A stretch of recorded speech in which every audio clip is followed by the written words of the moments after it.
oyentes, hoy es 2 de abril. Seguimos esperando la venida de nuestro Señor Jesucristo, seguimos confiando en sus palabras, seguimos confiando en sus promesas y por eso queremos aprender cada día a cómo estar esperando la venida del Señor Jesucristo. Entonces, pero para eso es importante liberarnos de la depresión, liberarnos de cuántas cosas vienen a nuestra vida para que podamos estar listos, porque si no, no podemos pensar en la venida del Señor. Entonces, vamos a ver cómo vencer la depresión, cómo vencer la depresión. Y uno de los aspectos más importantes para poder vencer la depresión es perdonar, aprender a perdonar, porque una de las causas por las que viene la depresión a nuestra vida es porque no podemos perdonar, no los perdonamos a nosotros mismos. Todavía hay culpabilidad, en muchas personas todavía hay culpabilidad, porque recuerde que estamos todavía espíritu, alma y cuerpo, entonces no estamos totalmente en el espíritu y por eso de repente vienen dardos a nuestra mente de cosas pasadas, aún hasta de nuestra niñez. ¿Cuánta gente nos hizo daño cuando estábamos niños? Entonces por eso es que necesitamos perdonarnos a nosotros mismos, necesitamos perdonar a los demás y necesitamos cada día tener en nuestro corazón ese escudo que proteja nuestro corazón, que es el perdón. ¿Para qué? Para que nadie, las personas que nos han dañado nos puedan seguir dañando, pero que nosotros no vayamos a poner nuestro corazón para que se vaya guardando todo ese rencor. Si ya perdonamos, alguien nos va a seguir todavía dañando. Entonces, si nosotros no estamos preparados, volvemos a meter esa basura. Y nuestro corazón no es basura, nuestro corazón es para que se guarde la palabra de Dios. Entonces, por eso es muy importante que tengamos esa actitud de perdón. Perdón y de acordarnos que Dios nos ha perdonado a nosotros, y así como Dios nos ha perdonado a nosotros, nosotros también tenemos que perdonar. Pero a veces se nos olvida. A veces se nos olvida cuántas cosas Dios nos ha perdonado y nos sigue perdonando a diario. Porque recuerde que estamos en un proceso. Todos estamos en un proceso. Todos los que pertenecen a la iglesia que Jesucristo se va a llevar, estamos en un proceso. Ya puede ser apóstol, profeta, maestro, evangelista, pero estamos en un proceso todavía. Estamos luchando con nosotros mismos. Todavía estamos luchando con cosas que a nosotros nos están dañando. El que niegue esto, no sé por qué vive aquí en el mundo, ya se hubiera ido con Dios. Porque la lucha es todos los días, la lucha es todos los días, pero lo único que nosotros tenemos que estar es dispuestos para que Dios nos libere. ¿Cómo nos va a liberar? A través de estar leyendo la palabra. Entonces por eso es que tenemos que leer la palabra todos los días, en la mañana, en la tarde, en la noche, todo el tiempo que usted tenga libre. No agarre su teléfono para otras cosas. Primero lea la palabra de Dios, porque si nos ponemos a ver ahí nunca terminamos. Entonces hay que disciplinarnos nosotros, hay que autodisciplinarnos para poder estar viéndonos en el espejo que es la palabra de Dios. ¿Para qué? Para que cada día vayamos siendo liberados, porque eso es lo que Dios está haciendo en nosotros a través de su Espíritu, preparándonos. ¿Y cómo nos prepara? Pues quitándonos toda la suciedad. Si nosotros no somos personas perdonadoras, entonces todavía está ahí ese sucio en nuestro corazón. Entonces tenemos que aprender a perdonar. El primer punto para vencer la depresión es perdonar. Y vamos a ver aquí una parábola del funcionario que no quiso perdonar. Por esto sucede como en el reino de los cielos, como un rey que quiso hacer cuentas con sus funcionarios. Estaba comenzando a hacerlas cuando le presentaron a uno que debía muchos millones. Como aquel funcionario no tenía con qué pagar, el rey ordenó que lo vendieran como esclavo junto con su esposa y sus hijos y todo lo que tenía para que quedara pagada la deuda. El funcionario se arrodilló delante del rey y le rogó: tenga usted paciencia conmigo y se lo pagaré todo. Y el rey tuvo compasión de él, así que le perdonó la deuda y lo puso en libertad. Pero al salir, aquel funcionario se encontró con un compañero suyo que le debía una pequeña cantidad. Lo agarró del cuello y comenzó a estrangularlo diciéndole: págame lo que me debes. El compañero, arrodillándose delante de él, le rogó: ten paciencia conmigo y te lo pagaré todo.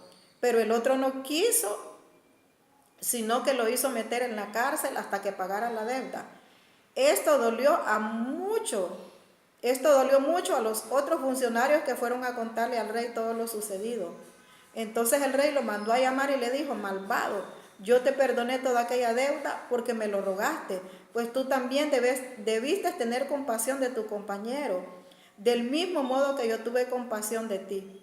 Y tanto se enojó el rey que ordenó castigarlo hasta que pagara todo lo que debía. Y Jesús añadió: así hará también con ustedes mi Padre Celestial, si cada uno de ustedes no perdona de todo corazón a su hermano. Entonces esta parábola es para que nosotros analicemos, reaccionemos. ¿Cuántas cosas nos ha perdonado Dios a nosotros y por qué no queremos perdonar a las personas que nos hacen daño? Imagínense, una gran deuda tenía este funcionario, deuda grandísima. Y al solo salir de ahí, o sea que Dios le acababa de perdonar, porque el rey representa a Dios, le acababa de perdonar. Y sale todavía lleno de orgullo, lleno de soberbia, lleno de jactancia, porque la gente que no quiere perdonar es por eso, porque es muy altanera, muy altiva, muy orgullosa, entonces no puede perdonar a otro. Así salió este hombre. Se le olvidó la gran deuda que Dios le había condonado. Entonces nosotros estamos endeudados con Dios, endeudados en que no queremos perdonar. Necesitamos perdonar, necesitamos vivir una vida que sea un estilo de vida cada día de perdonar. ¿Por qué? Porque cada día nos van a ofender. Nos va a ofender el esposo, nos van a ofender los hijos, nos va a ofender un montón de personas, nos pueden ofender. Entonces nosotros tenemos que andar con esa actitud de perdón, que tenemos que perdonar, que no tenemos que ver a las personas. Recuerde que la palabra de Dios nos dice que nuestra lucha no es contra gente de carne ni sangre, sino contra principados, contra potestades y contra los gobernadores de las tinieblas. Entonces no tenemos que ver a la gente, porque de repente por eso no perdonamos, porque miramos a la persona y decimos: no es posible que esta persona que yo tenía otro concepto me haya hecho esto. Claro, porque somos nosotros fáciles para el enemigo. El enemigo de repente se va a meter hasta en uno mismo, porque nosotros también ofendemos. Nosotros tenemos que tener cuidado también de no ofender.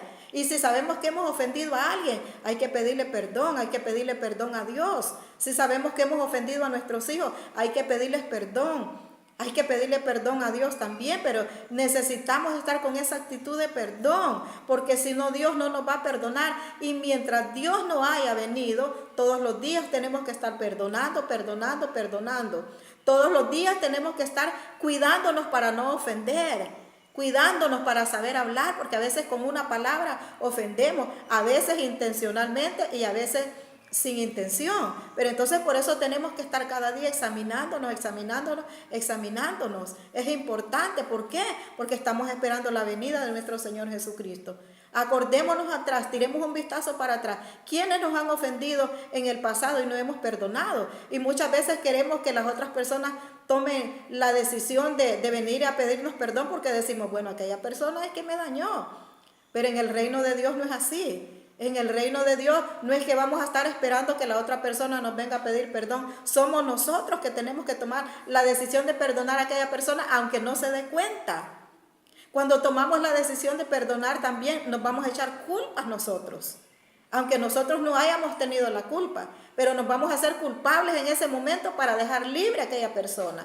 Tampoco vamos a irle a decir, porque imagínense, si es una persona inmadura y nosotros le vamos a decir: mira, yo te perdono, pero o te vengo a pedir perdón, pero mira, vos me hiciste aquello, y empezamos a hacer la lista de todo lo que nos ha hecho. Tampoco es así, porque si una persona es inmadura, entonces no te va a entender. Aparte de eso, siempre vamos como quien dice: no me vuelvas a hacer esto. Y si es algo, recuerde que Dios está limpiando nuestro corazón. Somos templo y morada del Espíritu Santo. Entonces Dios cada día nos está limpiando. Entonces siempre van a haber personas que nos van a ofender, porque Dios ve que todavía no estamos bien limpios, que todavía nos ofendemos. Cuando nos ofendemos por algo, es que todavía nuestro corazón todavía no está bien preparado como Dios quiere. Por eso Dios dice: hijo mío, dame tu corazón. Cada día Dios nos está pidiendo el corazón. Entonces ese corazón tiene que tener esa actitud de perdón. Entonces el primer paso es ese: perdonar. No hacer como hizo esta persona, que se le olvidó que Dios lo había perdonado. El segundo paso es tener expectativas. Nuestras expectativas, ponerlas en Dios. Nuestras expectativas Como dice en el libro de Colosenses 3, por lo tanto, ya que ustedes han sido resucitados con Cristo, busquen las cosas del cielo, donde Cristo está sentado a la derecha de Dios. Piensen en las cosas del cielo y no en las cosas de la tierra. Si nosotros tenemos puesta la mirada solo en este mundo, es bien difícil. Es bien difícil que seamos libres de la depresión, porque cada día vamos a escuchar noticias malas. Y si no somos espirituales, de repente nos van a agobiar. Vamos a cargar con esas cosas negativas, porque tenemos que ser maduros espirituales porque estamos en un mundo donde tenemos que escuchar lo malo también. No podemos escuchar solo cosas bonitas. La gente que solo puede escuchar cosas bonitas que todavía es inmaduro, que solo quiere escuchar palabras halagadoras, palabras que le levanten el ánimo. No, en el proceso de Dios no es así. En el proceso tenemos que escuchar de todo, algo que nos levante y algo también que nos haga tropezar, para ver si saltamos ese obstáculo que está ahí, a ver si lo soltamos, a ver si ese tropiezo no nos hace caer, sino que nos hace más bien avanzar. Entonces por eso es que es muy importante que todas estas cosas tienen que suceder mientras estemos aquí en la tierra, y por eso tenemos que tener la mirada en las cosas del cielo, porque si ponemos la mirada en lo que Dios nos tiene preparado en el cielo, mire, nosotros no lo vamos a cargar tanto. Nosotros vamos a descansar. Yo se lo digo por experiencia. Cuando yo estaba pasando el mayor proceso, lo que me costó más, cuando estaba metida en la depresión, pero cuando yo pensaba, pero Jesucristo ya va a venir. Y esto hace un montón de años, hace 20 y pico de años, y yo decía, pero el Señor ya va a venir. Yo sentía que eso me reconfortaba, yo sentía que eso me ayudaba, pero claro, Jesucristo no vino porque yo todavía no estaba preparada, porque no puedo estar llena de odio, llena de rencor, con falta de perdón, amargada. Entonces cuando nosotros estamos así, imagínense que por lo general la gente que está depresiva quiere morirse. ¿Y cómo nos vamos a morir si no estamos preparados? Porque no hemos perdonado. Cuando estamos depresivos, estamos amargados, porque por algo que nos ha pasado nos vino la depresión, y esa es amargura, cuando uno está amargado, pensando en todo lo malo que le hicieron o en las cosas que han pasado, que Dios permite que pasen. Entonces por eso tenemos que poner la mirada en Dios. Entonces cuando yo pensaba en la venida del Señor Jesucristo, yo me reconfortaba. Entonces por eso nos dice aquí, por lo tanto, ya que ustedes han sido resucitados con Cristo, busquen las cosas del cielo donde Cristo está sentado a la derecha de Dios. Pero tenemos que estar completamente seguros que hemos sido resucitados. Y si hemos sido resucitados es que las cosas viejas han muerto para que nazcan las cosas nuevas dentro de nosotros. Entonces es un resucitarnos, no es que hemos muerto físicamente, sino espiritualmente. Espiritualmente tenemos que morir cada día para que nazca el hombre nuevo en nosotros, para que nazcan las cosas nuevas en nosotros. Entonces cuando ya hemos resucitado juntamente con Cristo, tenemos que poner las miradas en las cosas del cielo, así como dice aquí, donde Cristo está sentado a la derecha de Dios. Piensen en las cosas del cielo y no en las de la tierra, pues ustedes murieron y Dios les tiene reservado el vivir con Cristo. Cristo mismo es la vida de ustedes. Cuando Él aparezca, ustedes también aparecerán con Él llenos de alegría. Mire qué promesas más lindas. Yo no sé, pero a mí esto me llena de gozo, me llena de paz. Saber que Dios está conmigo. Saber que Dios quiere que yo ponga la mirada en la herencia que Él nos tiene. Pero no, la mirada de nosotros está puesta en la herencia de aquí, en lo que tenemos. Estamos viendo mal. Estamos enfocadas en lo de aquí, y tenemos que estar enfocadas en lo espiritual, en lo celestial. Allá nos dice Dios que tengamos nuestra mirada. ¿Por qué? Porque sigue diciendo aquí, hagan pues morir todo lo terrenal que hay en ustedes. Y empieza a mencionar un montón de cosas. Mire, se las voy a leer.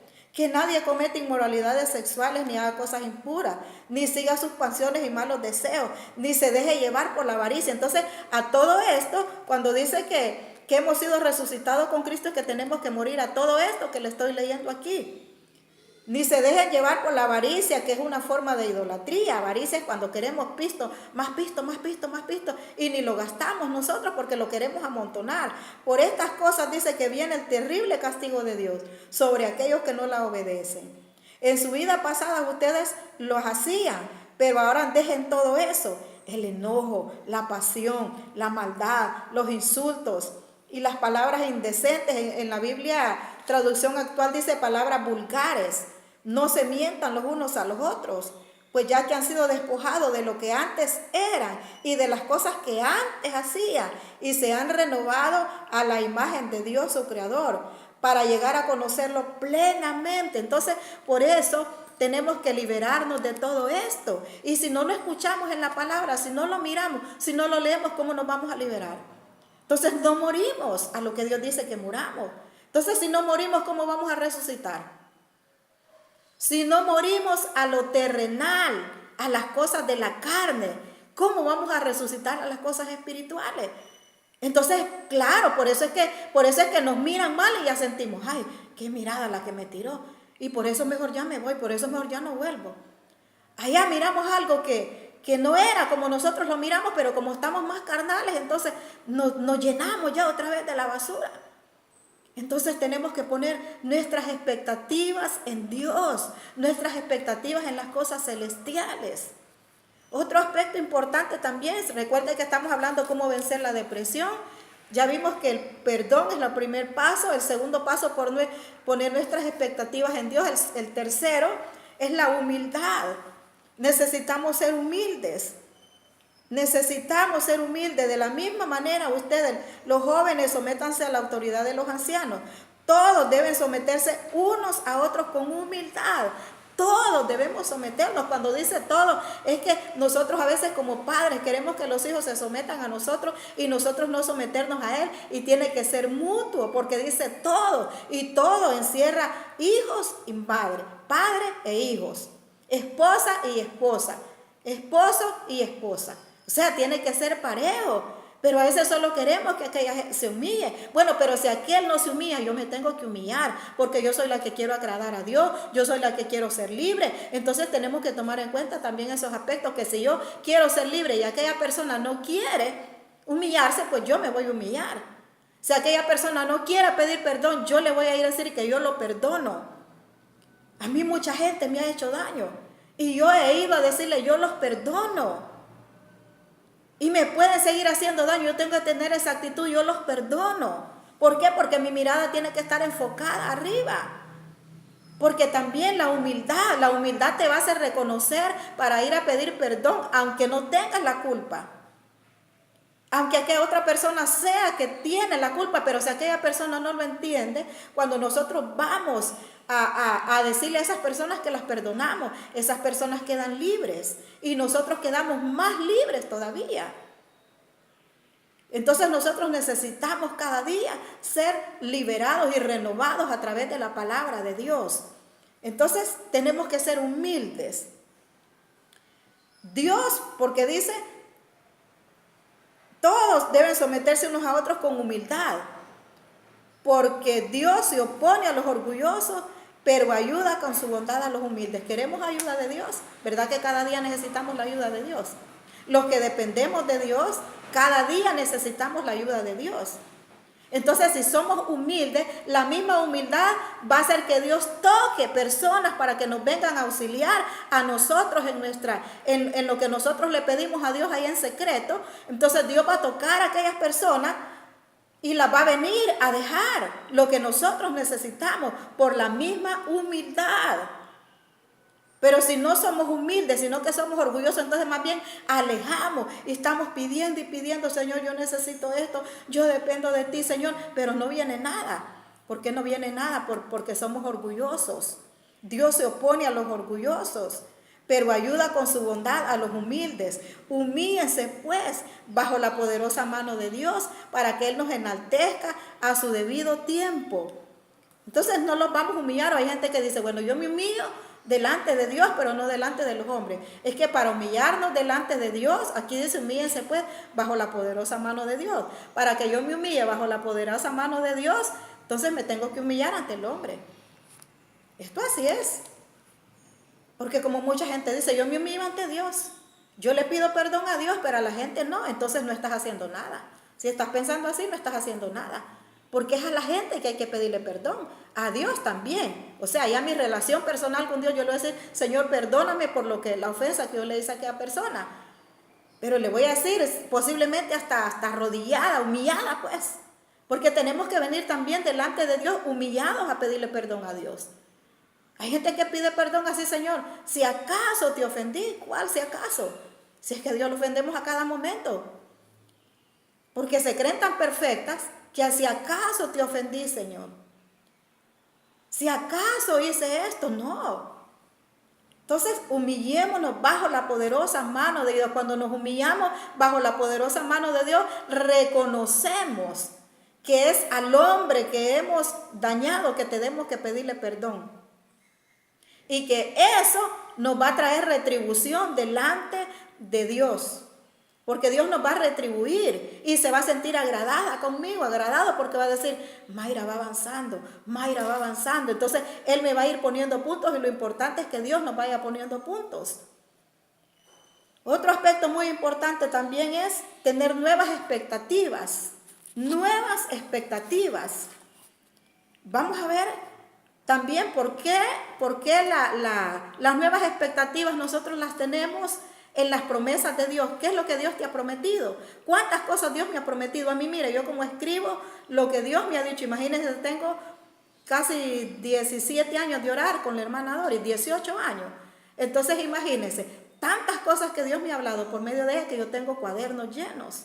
Entonces, de todas las promesas de Dios, entonces yo tengo que poner mis esperanzas, la tengo que poner en las promesas que Dios me ha hecho, tanto como me ha hablado personalmente, como las promesas que tengo aquí en la palabra de Dios.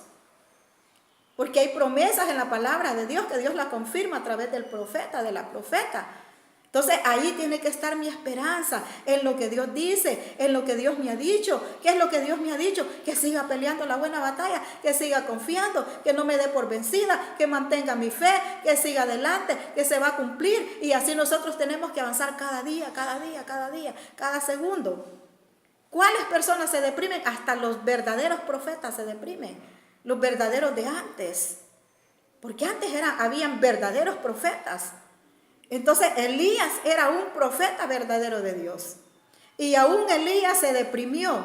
En Primera de Reyes 19 dice, acá contó a Jezabel todo lo que Elías había hecho y cómo había degollado a todos los profetas. O sea que Acab le estaba contando a Jezabel los grandes milagros y prodigios que Elías había hecho. Cuando estaban los profetas allá clamándole a su Dios. Y también Elías clamándole al Dios de él. Hicieron un hoyo ahí, lo llenaron de agua y decía Elías, llamen a su Dios para ver si viene a hacer este milagro. Ahí estaban haciendo holocaustos. Entonces no le funcionó a los dioses de aquí, o como eran los Baales, que ellos estaban clamando, pero a los Baales. Entonces, y Elías estaba tranquilo. Entonces cuando le tocó su turno, vino él y llamó al Dios verdadero y aquel agua se consumió. Y no solo se consumió, sino que también él destruyó a todos esos profetas falsos. Entonces eso le fueron a contar a Jezabel y no le gustó. No le gustó. Entonces vino, cuando le dieron la noticia, dijo Jezabel. Entonces Jezabel mandó mensajero a decirle a Elías, si tú eres Elías, yo soy Jezabel. Y que los dioses me castiguen duramente si mañana a esta hora no he hecho contigo lo mismo que tú hiciste con estos profetas. Entonces, por una amenaza que esta mujer le mandó a Elías se le olvidó los milagros que había hecho de parte de Dios. Pero esto es para que nosotros no lo frustremos. Esto queda como ejemplo para que miremos que aún las personas que nosotros pensamos que son mayores espiritualmente que nosotros, pero también se deprimen. También se sienten amenazados. También les da miedo cuando los amenazan. Porque Elías se le olvidó. Y mire con qué soberbia esta mujer le dijo. Le dijo con una gran soberbia. Yo soy Jezabel, desde el momento que le dijo así. Y que los dioses me castiguen duramente si mañana a esta hora no he hecho contigo lo mismo que tú hiciste con mis profetas. Imagínense. O sea, se lo dijo con jactancia. Por eso yo creo que, a ver, aquel montón de demonios atacaron a Elías con la palabra que hizo esta mujer. Y mañana mismo dijo, o sea, se sentía segura que sus dioses le iban a ayudar. Ella y David y Elías se debilitó. Se debilitó con esa amenaza. Entonces miren, Elías se dio cuenta de que corría peligro. Y para salvar su vida se fue a Berseba, que pertenece a Judá. Y ahí dejó a su criado. Luego él se fue hacia el desierto. Y caminó durante un día hasta que finalmente se sentó bajo una retama. Era tal su deseo de morirse que dijo, basta ya, Señor, quítame la vida, pues yo no soy mejor que mis antepasados. O sea que se sintió tan deprimido, se sintió tan mal con aquella palabra negativa, le hizo tanto efecto que hasta quiso morirse, se desvaloró. Cuando nosotros estamos depresivos, cuando nos cae aquella piedra de depresión encima, nos desvaloramos, sentimos que no valemos nada, por eso no queremos morir, por eso no queremos vivir, por eso nos encerramos, por eso nos aislamos, no queremos hablar con nadie, porque pensamos que a nadie le interesamos. Y esto le pasó a Elías también, se desvaloró. Él dijo, yo no soy mejor que aquellos profetas, porque tanto era el desánimo que tenía, que dijo, yo me quiero morir. Y caminó, no sabía ni para dónde iba. Él solo dejó a su criado ahí, o sea que quería estar solo. Por eso dejó a su criado y él caminó. Entonces así nos sentimos nosotros también muchas veces. Pero por eso Dios está ahí para darnos la palabra. Señor, quítame la vida, pues yo no soy mejor que mis antepasados. Y se acostó ahí bajo la retama. Y se quedó dormido, pero un ángel llegó y tocándole le dijo, levántate y come. Elías miró a su alrededor y vio que cerca de su cabecera había una torta cocida sobre las brasas y una jarra de agua. Entonces se levantó y comió y bebió y después se volvió a acostar. Imagínense. Entonces, cuando Dios nos da comida es cuando nos da la palabra. Por ejemplo, hoy que estamos escuchando esta palabra, Dios nos está alimentando, porque de repente usted está encuevado, de repente usted no quiere salir de su cueva, pero Dios le da de comer ahora para que se levante. Pero Dios, mire, nos tiene tanta paciencia, le dio de comer y Elías se volvió a acostar. Y nosotros a veces así somos. Dios nos quiere liberar, pero no es que yo sigo con esto, es que no es posible. Yo no puedo perdonar, yo no me puedo humillar, yo no puedo mirar para arriba. Entonces volvemos a lo mismo, pero como Dios es tan bueno, Dios nos ama tanto que para que su propósito se cumpla, Él sigue insistiendo. Entonces Él manda de nuevo un ángel, levántate y come. Elías se levantó y comió otra vez, volvió a comer una segunda comida. Y aquella comida le dio fuerzas para caminar 40 días y 40 noches hasta llegar a Horeb, el monte de Dios. Siguió todavía en el desierto, pero alimentado. Al final de que tanto que Dios insistió, entonces que caminó. 40 días en el desierto estuvo y se fue. Elías al llegar entró a una cueva y ahí pasó la noche, pero el Señor se dirigió y le dijo, ¿qué haces ahí, Elías? Porque Dios lo liberó, pero no para que se fuera a encuevar otra vez. Y a veces no queremos escuchar ni la palabra de Dios cuando estamos así. Él le respondió, he sentido mucho celo por ti, Señor, Dios Todopoderoso, porque los israelitas han abandonado tu alianza y han derrumbado tus altares a filo de espada, han matado a tus profetas, solo yo he quedado y me están buscando para quitarme la vida. Y el Señor le dijo, sal fuera y quédate de pie ante mí sobre la montaña. Y en aquel momento pasó el Señor y un viento fuerte y poderoso desgajó la montaña y partió las rocas ante el Señor, pero el Señor no estaba en el viento. Después vino un fuerte terremoto, pero el Señor tampoco estaba en el terremoto. Y tras el terremoto hubo un fuego, pero el Señor no estaba en el fuego. Pero después del fuego se oyó un sonido suave y delicado. Al escucharlo, Elías se cubrió la cara con su capa y salió y se quedó a la entrada de la cueva. En esto llegó a él una voz que le decía, ¿qué haces ahí de Elías? Y él volvió a contestar, he estado aquí, le volvió a repetir lo mismo. Pero Dios le dijo, me voy a saltar. Anda, regresa por donde viniste. Entonces el Señor le dijo, anda, regresa por donde viniste al desierto de Damasco y ve y consagras a él como rey de Siria. y a Jehú, nieto de Nisi, como rey de Israel. Conságralo como profeta en lugar tuyo, y de esta manera a quien escape de la espada de Hazael yo lo mataré. Lo matará Jehú, y a quien escape de la espada de Jehú lo matará Eliseo. No obstante, yo dejaré en Israel a 7,000 personas que no se han arrodillado ante Baal ni lo han besado. Entonces ahí, como Dios tenía un propósito con Elías, el propósito era que fuera a ungir estas dos personas. Entonces los propósitos de Dios se van a cumplir en nuestra vida. Dios va a permitir muchas cosas, pero Dios siempre va a mandar ángeles. Lo que tenemos que hacer es estar alertas, estar a la expectativa, que cuando venga ese ángel nosotros no lo demos desapercibido, que cuando venga la voz de Dios te va a llegar suave de repente, difícil de escucharla. ¿Por qué? Porque nuestros oídos no están abiertos espiritualmente. Pero aún así Dios va a permitir, pues Dios va a limpiar nuestros oídos para que lo escuchemos y para que hagamos lo que Él quiere que hagamos, para que se cumpla el propósito de Dios en nosotros. Entonces Dios te va a sacar de cualquier depresión, te va a sacar de cualquier necesidad, pero para que continuemos, no para que nos quedemos. O sea, que Dios no nos va a venir a bendecir para que ya nos quedemos ahí. Bueno, como Dios ya me bendijo, yo tengo carro, tengo esto, tengo el otro, entonces ahora yo voy a andar viajando por todo el mundo y me voy a olvidar de Dios. No. Dios nos bendice, Dios nos libera para que sigamos haciendo su obra, para que sigamos ayudando al que necesita, para que sigamos compartiendo la palabra de Dios, para que sigamos enfocados en todo lo que Él nos ha